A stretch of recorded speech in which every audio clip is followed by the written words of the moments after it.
हमें 62 राफेल की जरूरत नहीं थी, गली गली च राफेल चलता है। आपका भुट्टो अभी तक जिंदा है।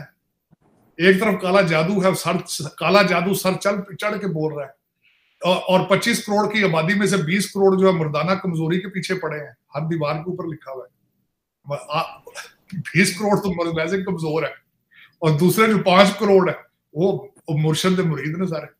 ये क्या बंदा करे, मेरे तो समझ नहीं आती। मैं कसम से जब देखता हूं, ये आज मैं जो फ्रांस की चीजें सारी पढ़ रहा हूं, देख रहा हूं, और उसके बाद कुछ समझ नहीं आ रही कि यार ये हम जैसे ही लोग हैं, जुबान भी हमारे वाली बोलते हैं, खाते पीते भी हमारी जैसी चीजें हैं, कपड़े भी हमारे जैसे, और सोचे भी एक जैसी। बॉलीवुड देखें ना आप, कितना पॉपुलर है बॉलीवुड पाकिस्तान के अंदर, इसी वजह से ना, क्योंकि आपकी सिमिलैरिटीज हैं। लेकिन इधर सिमिलैरिटी को नहीं, नेगेटिव सिमिलैरिटी, तरक्की वाली तरफ नहीं जाना।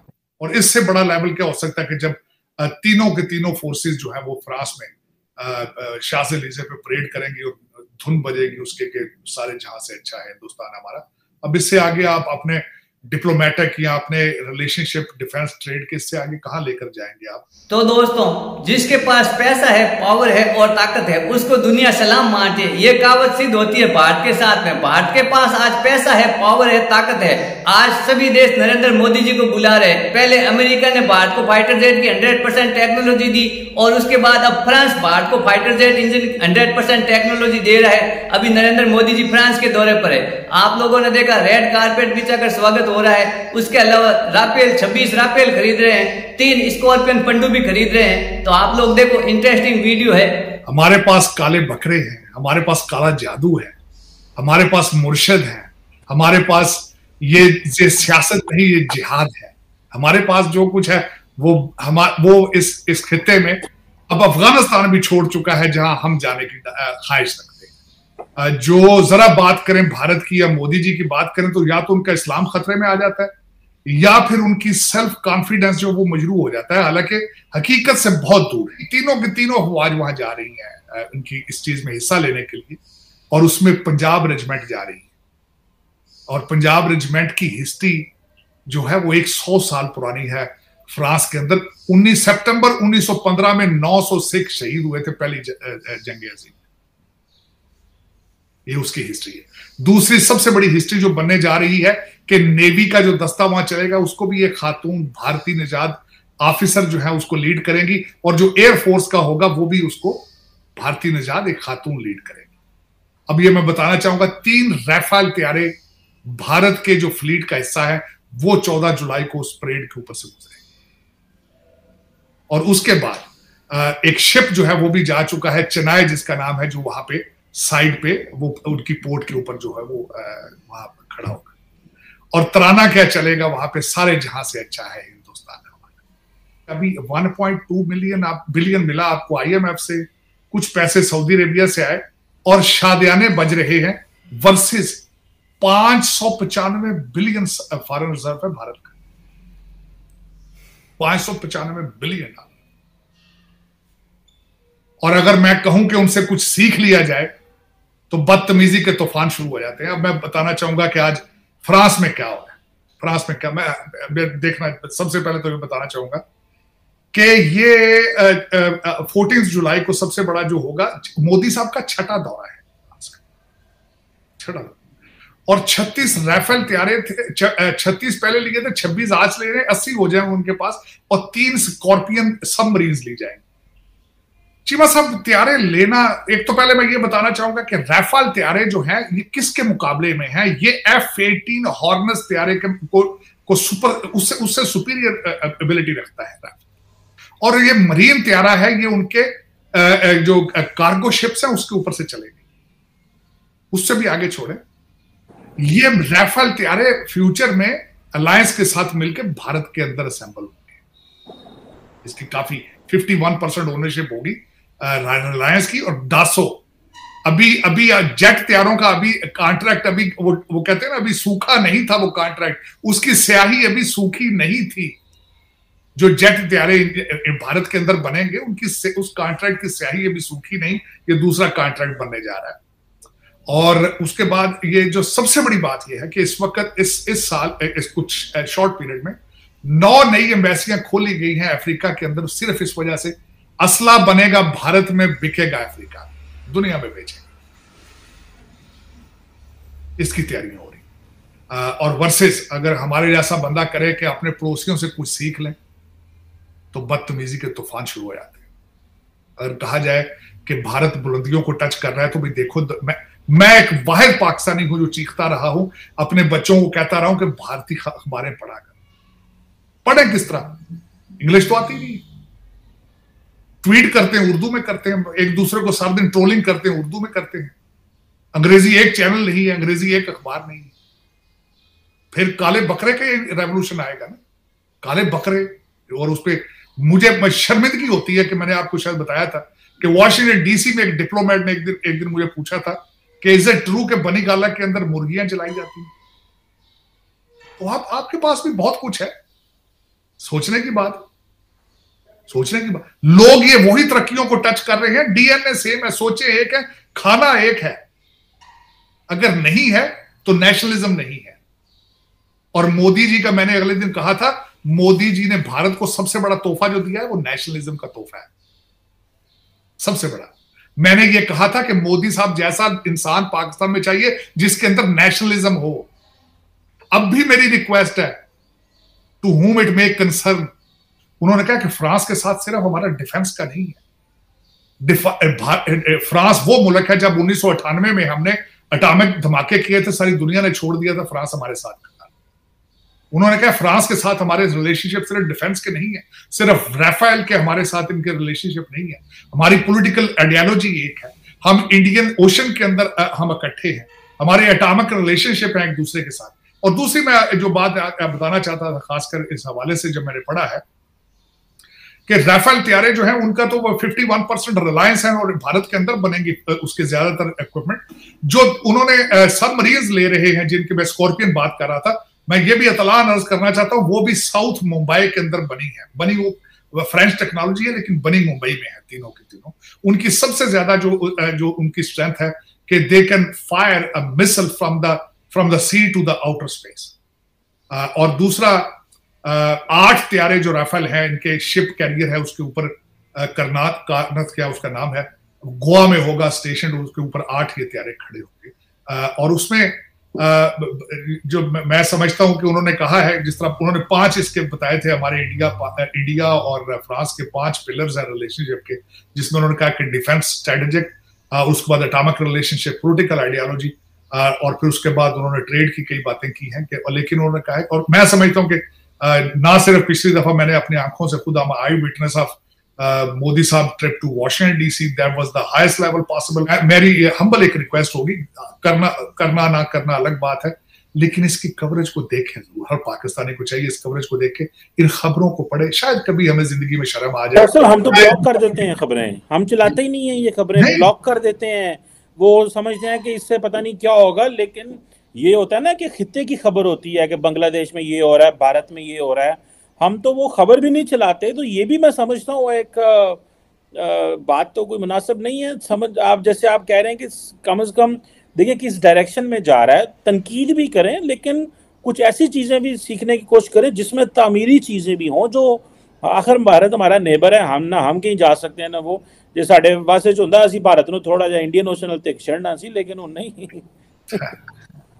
लेकिन ये कि चीमा साहब मेरे ख्याल में इस वक्त अगर देखा जाए तो अब ये दौर ऐसा, इस वक्त आप इकोनॉमिक क्राइसिस में है, और इकोनॉमिक क्राइसिस को किस तरह ठीक किया जा सकता है? ट्रेड के जरिए, मैन्युफैक्चरिंग के जरिए, एग्रीकल्चर चीजों के जरिए।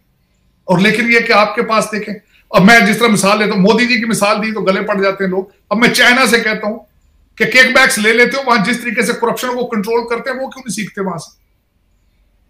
वो गोली मारते हैं और जो गोली के पैसे हैं वो भी लॉयल किन से लेते हैं? ये मैंने खुद पढ़ा चाइना की उनके रूल्स के मुताबिक जो वो 10 रुपए की गोली ले होती है जिससे मारते हैं वो भी उसके बिल पे जाती है। हाँ, जब जेल में जाता है बंदा, उस बाहर आने का खर्चा भी खुद देता है, उसको लेबर पे लगाया जाता है, उसमें से उसका खर्चा काटा जाता है जेल। ये तरीके वहां से क्यों नहीं सीखते? किक बैक्स लेते हो, करप्शन नहीं सीखते हो, हर जगह से टर्की से और हर चीज से सीखते हो, ये क्यों नहीं देखते हो वो तरक्की किस तरह करते हैं? मेरे समय से ये बात, मैं जब चैलेंज करके कहता हूं कि दुनिया की 400 साल पुरानी यूनिवर्सिटियां हैं, उनकी डिग्रियां आप पर खत्म हो चुकी हैं, आपके ऊपर से गुजर जाती, आप वहां से सिर्फ मनी लॉन्ड्रिंग सीखते हैं। आपको इस वक्त तबाह करने वाले सारे के सारे आईवी लीग स्टूडेंट पढ़े डिग्री याफ्ता है या ऑक्सफोर्ड और कैम्ब्रिज के पढ़े, आपके सारे, आपकी सारी ब्यूरोक्रेसी बाहर से पढ़ के जाती है, सारी करप्शन में इन्वॉल्व, सारी। और मैं, अब मेरे जैसा बंदे को दुख तो होगा कि आईएमएफ डिसाइड करेगा आपका इंटर्न गवर्नमेंट के, आपका वजीर आजम कौन होगा और आपका फाइनेंस मिनिस्टर कौन होगा। ये शर्मिंदगी नहीं तो और क्या है। और क्यों है? क्योंकि अगले 3 महीने में उन्होंने महीने बाद किस्त देनी है। आप किसी ना किसी छोटे से किसी अफसर को देख लें, सालों के नाम पर प्रॉपर्टियां ले लेते हैं, बहनोइयों के नाम पर ले रहे हैं, हर एक बंदे को पता है। मेरे जैसा बंदा वॉशिंगटन डीसी में बैठा, पता कि आप किस तरीके से करप्शन करते हैं। जो एजेंसियां वहां बैठी उनको तो हर चीज का पता है। पाकिस्तान तो एक ऐसा शहर है, पाकिस्तान तो एक ऐसा मुल्क है कि डाका डलने से एक दिन पहले पता चल रहा था पुलिस को कल डाका पड़ना, आपको तो पता है साहब। लेकिन बचाने की कोशिश कोई नहीं को कर रहा। मैं दुख वाली बात तो ये है कि एक वाहिद इंसान, कोई माँ एक पूरा बच्चे ही नहीं पैदा कर रही है जो रोक सके इन सारी चीजों, पता नहीं क्या ट्रेजेडी, अल्लाह जानता है। और दूसरी बात है कि खासकर जब मैं देखता हूं कि एग्जैक्टली वाघा बॉर्डर से दूसरी तरफ जो है वो कुछ और है, बिल्कुल सिस्टम ही कुछ और है। ये देख ले फ्रांस का जो फ्रांस में हो रहा है, पहले देखें जिस तरह अमेरिका में होके गया, डायस्पोरा देखें, जिधर जाते हैं डायस्पोरा उनका छा जाता है। तालीम देखें, वो इंडियन इंस्टीट्यूट ऑफ टेक्नोलॉजी पूरी दुनिया में एक रेवोल्यूशन लेके आ रहा है। दुबई में उसकी ब्रांच खुल गई तारड़ साहब, और अभी मोदी साहब फ्रांस में अपने डायस्पोरा से खिताब कर रहे हैं पेरिस में इस वक्त। और सब इसके बाद वो यूएई में जा रहे हैं, इसके बाद फ्रांस के बाद यूएई में उनका अगला स्टेप।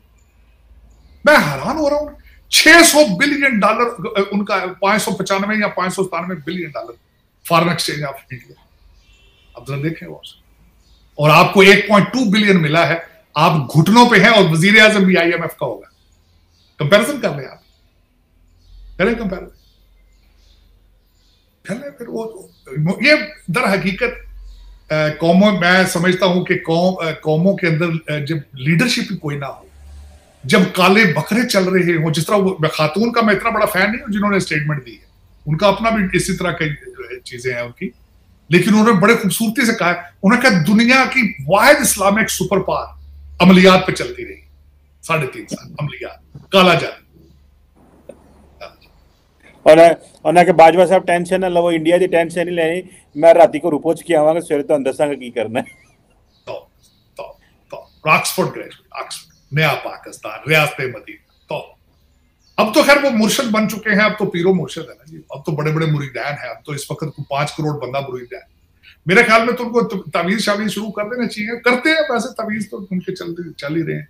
लेकिन चलो देखें, अमलिया, काला जादू, काले जादू में भी ये देखें, ये किस तरह बड़ा टाइटल है कि दुनिया की वाहिद इस्लामिक पावर जो है वो काले जादू पे चल रही है।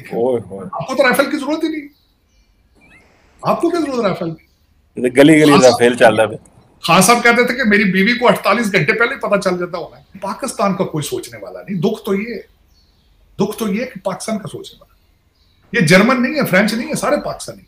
लेकिन चीमा साहब यही है, मेरे ख्याल में तो आपकी तरक्की तब होगी जब ये आप सोचना शुरू कर देंगे, जब आप भारत की तरक्की अपने टीवी चैनलों पे दिखाएंगे, तब तरक्की। लेकिन उसके आप नहीं दिखाते, आप छुपाते हैं। आप खास करके आपकी स्टेट को चाहिए था रिएक्ट करते कि जब खान साहब ने चूरन बेचना शुरू किया था मजहब का, जब उन्होंने नारे लगाने शुरू कर दिए थे जिहाद के, जब उन्होंने नारे लगाए थे कि हकीकी आजादी बाहर निकलो, देखे उसी वक्त रोकना चाहिए था। अब तो टू लेट हो चुका है। अभी तक आपकी कौम ज़ियाउल हक के जिहाद के नारों का जो है कीमत चुका रही है। अब जो नया करप्शन उन्होंने नया माइंडसेट किया है, इसकी कीमतें बहुत देर तक देते रहेंगे, बहुत देर तक। जरूरत नहीं थी चीज। आपको सबसे मैं मजे की बात बताता हूँ, सऊदी अरेबिया हमारे सब लोगों का एक मजहबी मुल्क है, मुकद्दस जगह है। वहां पे मस्जिदें जो है रेगुलेटेड है, खुतबा हुकूमत भेजती है। इस तरह के लोगों को, काले जादू वालों को हाथों में माइक नहीं दिए जाते कि स्टेट की जड़ें काटो। रेगुलराइज्ड वहां मस्जिदें, खुतबे गवर्नमेंट देती है, तब स्टेटें चलती हैं। वहां मजहब को खतरा है। लौंडे लपाड़े आप खुले छोड़ देते हैं, जाके सारा दिन जाके इमरान खान के जलसे च नचन में जी करता है, तो फिर तरक्की की लगे। माँ बाप का भी कसूर है इसमें, मैंने आपको कई दफा कहा है।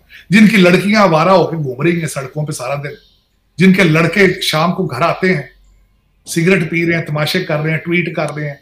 कभी देखा है किसी ने कि इसको स्मार्टफोन ले दिया, कर क्या ही रहा? मेरे जैसा बाप हो तो 2 चंडा मारे आके ऐसे स्मार्टफोन देते अमेज़न में काम शुरू कर दे, वो नहीं कर। इंडिया ने बड़ा सख्त रिस्पांस दिया है कि यूरोपियन पार्लियामेंट ने, नरेंद्र मोदी साहब फ्रांस पहुंचे हैं तो उन्होंने कहा जी कि जो मणिपुर में हो रहे हैं उसमें ह्यूमन राइट्स वायलेशन पे बात किया है। तो इंडियन फॉरेन ऑफिस ने बड़ा रिबटल दिया है और उन्होंने कहा कि आपका कॉलोनियल माइंडसेट है, आप इस माइंडसेट को दूर रखें, ये हमारे नज़दीक ना आए, हमें ना बताएं हमने क्या करना है। हम आपको कहते हैं कि आप अपने इंटरनल मामलात देखें। तो ये है वो तेड़ उनको, क्योंकि उनको ताड़ साहब उनको फिक्र कोई नहीं, उन्होंने को जाके GSP+ स्टेटस तो नहीं लेना पाकिस्तान की तरह, या उन्होंने जाके कोई मोदी साहब ने कोई ये तो नहीं कहना कि सानू 1 खरब दे आ जाए, 500 मिलियन दे आ जाए, वो फिर ऐसी बातें तो वो कर सकते। तो दोस्तों एक बात तो आप लोगों ने सुनी होगी, जिसके पास में पैसा है, पावर है और ताकत है, दुनिया उसको सलाम मारती है। यही भारत के साथ है। आज भारत के पास में पैसा है, ताकत है, पावर है, तो दुनिया भारत को बुला रही है और अमेरिका जैसा देश भारत को रेड कारपेट बिछाकर भारतीय PM नरेंद्र मोदी जी का स्वागत कर रहे हैं। और भारत को जो पहले टेक्नोलॉजी नहीं देते थे, अब अमेरिका ने पहले फाइटर जेट की टेक्नोलॉजी दी थी भारत को 100%, और उसके बाद में अब नंबर लगा फ्रांस का। फ्रांस में मोदी जी गए थे, अभी तत्काल मोदी जी है फ्रांस के दौरे पर। अब फ्रांस ने भी रेड कारपेट बिछाकर स्वागत किया नरेंद्र मोदी जी का, और भारतीय मूल के फ्रांस में रहने वाले लोगों ने भी खूब नरेंद्र मोदी जी के नारे लगाए और मोदी जी का खूब स्वागत किया। उसके बाद में फ्रांस की PM खुद एयरपोर्ट पर आई थी नरेंद्र मोदी जी का स्वागत करने के लिए, और रेड कारपेट बिछाकर राष्ट्रगान के साथ में नरेंद्र मोदी जी का खूब स्वागत किया। तो इसके बाद में अब अमेरिका ने जब 100% टेक्नोलॉजी दी फाइटर जेट की, तो अब फ्रांस भी दे रहा है भारत को 100% टेक्नोलॉजी फाइटर जेट की। उसके अलावा फ्रांस से भारत खरीद रहा है 26 राफेल और 3 स्कॉर्पियन पनडुब्बी, वो बनेगी भारत के अंदर, मेड इन इंडिया होगी, ताकि भारत के लोगों को रोजगार मिले और भारत सक्षम बने। यही सब होता है, पैसा, पावर और ताकत हो जब दुनिया सामने झुकती है। और जो पहले भारत से आने में तैयार नहीं थे, भारत से बात करने वाले देश तैयार नहीं थे, आज वो भारत के अंदर ये मेड इन इंडिया पनडुब्बी बनाएंगे, राफेल बनाएंगे और भारत को 100% टेक्नोलॉजी दे रहा है। तो यही है भारत की बढ़ती ताकत का असर, जो दुनिया सलाम मार रही है। आपको इंटरेस्टिंग वीडियो लगा होगा, आप लोगों ने देखा पाकिस्तान के लोग भी भारत की बढ़ती ताकत को सलाम मार रहे हैं और मन ही मन कहीं पछता रहे हैं कि भाई हम पाकिस्तान भी, भारत और पाकिस्तान एक साथ, पाकिस्तान और भारत एक साथ आजाद हुआ था। आज पाकिस्तान कहाँ है? लोग आटे की लाइनों में लगे हैं, आपस में कट बढ़ रहे हैं, मर रहे हैं, लड़ाई झगड़ा आए दिन पाकिस्तान में हो रहा है। और भारत आज कोई भी फील्ड में देख लो, चाहे आप मेडिकल में देख लो, एजुकेशन में देख लो, भारत आगे बढ़ रहा है। और भारत दुनिया को आज बड़ी बड़ी जो भी कंपनियां हैं, गूगल है, माइक्रोसॉफ्ट है, उसको भारत हैंडल कर रहा है। और भारत के जो लोग हैं वो पूरी कंपनी को चला रहे हैं, CEO बने हुए हैं टोटल भारत के लोग, दुनिया की टॉप मोस्ट 5 कंपनियों के। तो यही है। तो वीडियो आप लोगों को अच्छा लगा हो तो मेरे चैनल को लाइक करना, शेयर करना और सब्सक्राइब करना। मैं मिलता हूँ ऐसी एक इंटरेस्टिंग वीडियो में।